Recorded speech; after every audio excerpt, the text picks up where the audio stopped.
বিড়াল খায় না কেন? বিড়াল কেন খায় না, তা বোঝার জন্য বেশ কিছু কারণ থাকতে পারে। বিড়াল হল এমন এক প্রাণী যারা অনেকটাই সংবেদনশীল এবং তাদের শারীরিক ও মানসিক অবস্থা পরিবর্তনের কারণে খাদ্যাভ্যাসেও প্রভাব পড়তে পারে। নিচে কিছু সাধারণ কারণ উল্লেখ করা হল কেন বিড়াল খেতে চায় না বা খাদ্য গ্রহণ বন্ধ করে দেয়। শারীরিক অসুস্থতা। বিড়ালের খাদ্যাভ্যাসে পরিবর্তন হতে পারে যদি তারা শারীরিকভাবে অসুস্থ হয়। কিছু সাধারণ শারীরিক সমস্যা যেমন দাঁতের সমস্যা, মুখের ক্ষত, গলা ব্যথা বা হজমের সমস্যা বিড়ালের ক্ষুধা কমিয়ে দিতে পারে। এছাড়া পাকস্থলী বা অন্ত্রের কোনো সংক্রমণ, লিভারের সমস্যা, কিডনির অসুখ কিংবা প্যারাসাইটের সংক্রমণ বিড়ালের খাদ্যগ্রহণে প্রভাব ফেলতে পারে। যদি বিড়াল দীর্ঘ সময় ধরে খাচ্ছে না, তবে একজন পশুচিকিৎসকের সঙ্গে পরামর্শ করা গুরুত্বপূর্ণ। পরিবেশগত পরিবর্তন। বিড়াল অত্যন্ত সংবেদনশীল প্রাণী এবং তাদের চারপাশের পরিবেশ পরিবর্তিত হলে তা তাদের খাদ্যাভ্যাসে প্রভাব ফেলতে পারে। যেমন নতুন বাড়িতে যাওয়া, নতুন বিড়াল বা কুকুরের আগমন, বাড়িতে নতুন মানুষের আগমন অথবা অন্যান্য স্ট্রেসফুল পরিস্থিতি বিড়ালের ক্ষুধা হ্রাস করতে পারে। পরিবেশগত স্ট্রেস কমানোর মাধ্যমে বিড়ালকে পুনরায় স্বাভাবিক খাদ্যাভ্যাসে ফিরিয়ে আনা সম্ভব হতে পারে। খাদ্যের মান ও বৈচিত্র্য। অনেক সময় বিড়ালের খাদ্য না খাওয়ার কারণ হতে পারে খাদ্যের মানের অবনতি অথবা খাদ্যের স্বাদ পরিবর্তন। বিড়াল সাধারণত খুব পছন্দনীয় খাবার খেতে চায় এবং কোনো বিশেষ ধরনের খাবারের স্বাদ বা গন্ধ পছন্দ না হলে তারা সেটি এড়িয়ে চলতে পারে।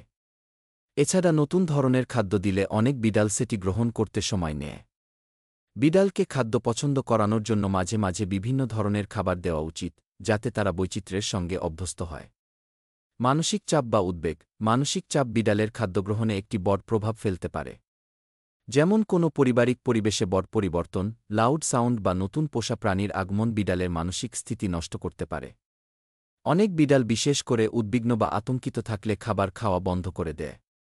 তাদের মানসিক স্থিতিশীলতা ফিরিয়ে আনার জন্য এমন একটি শান্ত ও নিরাপদ পরিবেশ তৈরি করা প্রয়োজন যেখানে তারা আরামদায়ক অনুভব করবে। বয়সজনিত কারণ। বয়স্ক বিড়ালদের খাদ্যগ্রহণে সমস্যা দেখা দিতে পারে। বয়সের সাথে সাথে তাদের দাঁতের সমস্যা, হজমের অসুবিধা এবং অন্যান্য শারীরিক দুর্বলতা দেখা দেয়। এছাড়াও বৃদ্ধ বিড়ালদের ঘ্রাণশক্তি ও স্বাদগ্রহণ ক্ষমতা কমে যায়, যা তাদের ক্ষুধা হ্রাসের কারণ হতে পারে। বয়স্ক বিড়ালদের জন্য বিশেষ ধরনের নরম বা সহজপাচ্য খাদ্য প্রদান করলে তাদের ক্ষুধা ফিরিয়ে আনা সম্ভব।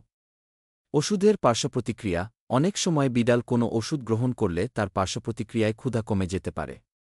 যেমন কিছু ব্যথানাশক ওষুধ, অ্যান্টিবায়োটিক অথবা কেমোথেরাপির ওষুধ বিড়ালের হজম ব্যবস্থায় প্রভাব ফেলতে পারে এবং খাদ্যগ্রহণ বন্ধ করতে পারে। এ ধরনের ক্ষেত্রে পশুচিকিৎসকের পরামর্শে ওষুধ পরিবর্তন করা যেতে পারে অথবা বিড়ালকে বিশেষ যত্ন প্রদান করা যেতে পারে। তাপমাত্রার পরিবর্তন। গরমের সময় অনেক বিড়ালের ক্ষুধা কমে যেতে পারে। যখন পরিবেশের তাপমাত্রা বেড়ে যায়, তখন বিড়ালরা সাধারণত কম খেতে চায় এবং তাদের পানি পান করার প্রবণতা বেড়ে যায়। এটি সাধারণত স্বাভাবিক হলেও দীর্ঘ সময় ধরে খাওয়া বন্ধ থাকলে সেটা উদ্বেগজনক হতে পারে। দাঁতের বা মাড়ির সমস্যা। যদি বিড়ালের দাঁত বা মাড়িতে কোনো সমস্যা থাকে, তবে এটি খাদ্য গ্রহণের প্রতি নেতিবাচক প্রভাব ফেলতে পারে। দাঁত ব্যথা, মাড়ির সংক্রমণ বা দাঁতের ক্ষয় হতে পারে এমন কারণ যা বিড়ালকে খেতে বাধা দেয়। দাঁতের সমস্যা থাকলে সাধারণত বিড়াল শক্ত খাবার এড়িয়ে চলে এবং নরম খাবার খাওয়ার চেষ্টা করে। সমাধান এবং যত্ন। যদি আপনার বিড়াল খেতে না চায়, তবে প্রথমেই পশুচিকিৎসকের সঙ্গে যোগাযোগ করা উচিত। তাদের শারীরিক পরীক্ষা করিয়ে দেখতে হবে তারা কোনো রোগে আক্রান্ত কিনা। এছাড়া খাদ্যের মান পরিবর্তন করা, পরিবেশ শান্ত রাখা এবং বিড়ালের মানসিক চাপ কমানোর ব্যবস্থা করতে হবে। বিড়ালকে ছোট পরিসরে পর্যাপ্ত খাবার দিন এবং যদি তারা কোনো বিশেষ খাবার পছন্দ করে, তবে সেটি দেওয়া যেতে পারে। বিড়ালের ক্ষুধা ফেরাতে পানি, তরল খাদ্য অথবা বিশেষ ধরনের পোষা প্রাণীর খাবার দেওয়ার পরামর্শ দেওয়া হয়। এভাবে বিড়ালের খাদ্য গ্রহণ না করার কারণ নির্ণয় করে সঠিক পদক্ষেপ গ্রহণ করলে বিড়াল পুনরায় স্বাভাবিক খাদ্যাভ্যাসে ফিরে আসতে পারে।